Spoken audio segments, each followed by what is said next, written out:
Georgina Fabian, and I live on the reserve. And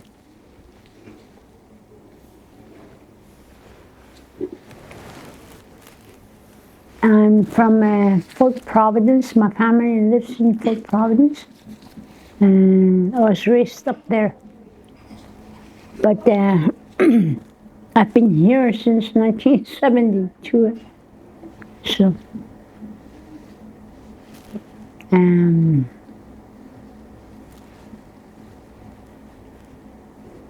used to work in the treatment center. When the treatment center was going to be open, I was very glad because finally I thought that the North is going to get some help because of drug addiction and alcohol and violence, that kind of thing. So I took training at Nietzsche and I worked at the treatment center. And and when they were going to shut down, I was very disappointed there. And so I thought, must be another way to help my people. And so I started doing arts and crafts. Before that, the treatment center shut down, I thought I better do it right away before that place shut down because I'm going to be looking around. So I started doing. I noticed that the people are very good at artwork. And so I started looking into that and I started doing arts and crafts. At first there was hardly any in town. In the north, in Hay River, there was hardly any. And although it was there, it wasn't out in the open. It was kind of, and people and women and men and doing really good artwork. And you can give them a little piece of stick and they'll make things with it. And so I started doing that. There was hardly anybody doing it. And so now, everybody is doing it now. And I'm really glad for that. And culture-wise, like even drumming, and there's lots of drummers come in from Bishop, and so I noticed that somebody from the reserve was drumming with them. So I thought maybe it'd be good to start teaching our people drumming too. So I started from the school drummers. Little kids were drumming, and it was nice. They made their first performance at the carnival. Oh, the whole house just went crazy. And they men from the community to join them. And that's how the drummers got started. I do all the other things like go look for medicine and traditional medicines, and everything to me is artwork. And so I do a lot of that. And there's an elder, Sam Pagansula, he did carve really good, and he helped me, and I helped him. And there's an old lady, Marie Moses, her too. I asked her, even though she was old, can she do something? She said, yeah. If you get, I don't have any material, so you have to buy me some stuff. So I did. And she makes us little mucklucks. She makes them good too. Small little miniature mucklucks and moccasins, and now there's lots of people, lots of little things like this, little moccasins like this being made there, and lots of moccasins. So at first we went to Newvik, and then I went to Manitoba, Edmonton, and I did that. And then people from all over the place come and bring me their stuff. Moose hair tufting, moccasins, that kind of thing. Even though I don't have very much money, the thing is that they're doing it, that's the main thing. And I'm grateful for that. So that's on the reserve. It's what, there's a lot of, even though there was floods and stuff like that, fires and stuff like that, those things keep me interested in artwork. And I see lots of, even smoke, the fire from the smoke from across the river. I was on the side and I was looking at, it's a big, angry person standing there just like that. The smoke was, and I see artwork in everything. And so, and my whole family does artwork. But I don't know about the young ones though, But I really enjoyed it. And whenever I see other artists, I try to give them support and encourage them and maybe, I try to tell them to promote their artwork to get themselves stronger. Even though there's hardly any funding, they do go to work. That's the main thing, is they do go to work. So that's my story for Hay River, and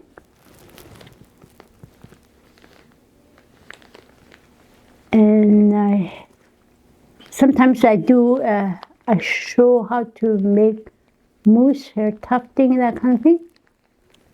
I do that, and I find that doing moose hair tufting is easier than beading. There was a bunch of young girls that came in from McPherson, and I told them about moose hair tufting at Chief Sunrise School, about how doing moose hair tufting is easier than beading. Beading, is difficult because sometimes some people's eyes are not that good, and so but you just need to keep, there's two different kinds of hair, is there? Like a moose hair is very long, and sometimes they're long like this, and you have to, I remember picking moose hair all the time, but I find that caribou hair is all right down this way, and so they cut that part, and they just let the hair dry on the skin, and then when you strip You cut them in little pieces like that, and then when they're dry, you cut them, and then my mother did a lot of talking about how to use moose hair, and she taught us a lot of stuff about doing artwork. So that's my story, and I hope it helps people to, see. Even on the beach over there, there's lots of traffic with old man that's gold mining too. And when Sam was still alive, he made lots of carvings and he made canes and stuff like that. And he even found a wood that was like this, and he put a round board at the bottom, really thick board, round like this, and he stood that wood up there, and a hand like this, and then he put those artificial flowers on there, like it looks like a hand like this. Oh, it's nice. One time I took his work and my work and Maria's work to Edmonton, and I sold at trade show. And it was good. And then when I got the money, I gave them their money. So that's what I did. And so this summer, don't let the driftwood glue make something with them. Just walk around and you can find something really that's naturally made from earth, and you can make something with it. They're nice and smooth too. The sand smooth out the wood, and it's really good. And then they just varnish, spray them, and make things with. So that's what I've been doing. Now that I'm getting older, I find that the young ones are not very interested in stuff like that. So it's very hard to get them. Even out on the land, we went to Sandy Creek. When we were there, I remember my mother used to tell us, listen. She always used to tell us that, listen. And today the kids don't know how to listen and stay calm. So one day I took them out on the land and I said, lay down on the ground and close your eyes and see how many sounds you can pick up. Go like this. How many sounds you can pick up. And they did that, but they were really scared. They were really scared. They hear a bumblebee right away. They just start moving their head around. And I was trying to get them to calm themselves, just to stay quiet and to calm themselves down. Some of them were laying together and holding hands. It was broad daylight. And there was broad daylight, and here they hear a bumblebee, right away they just look around, and they couldn't stay quiet. But one kid with his eyes closed for 10 minutes. 10 minutes, and I'm going to say, get up. Well, after 10 minutes, I said, okay, everybody jump up. They were really scared. They're along the beach. And I said, how many sounds you pick up? One kid picked up 5 sounds. That's the most that one kid did. And the rest was 2, 3, 1, like that. 4, like that. And then they asked me, how many sounds you pick up? I said 15.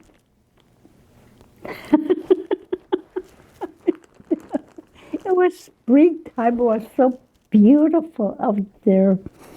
And there were, and what was it that you heard? I said the water splashing near the shore. Different birds, crows, woodpeckers banging on the tree, that kind of thing. And leaves rustling, bumblebees, different kind of bees, and birds. Even seagulls, grass, the wind is blowing against the grass. You hear the grass, moving. But they couldn't do that. So that's a good teaching for them to learn how to be quiet and just spend time and it helps you to shape your mind too. I can lay there and I can see the woodpecker and the echo of the sound. Oh, it's beautiful. So I hope they can. If they have children of their own, even themselves, the adults can do that too. That way you can see the importance of nature. Mm-hmm.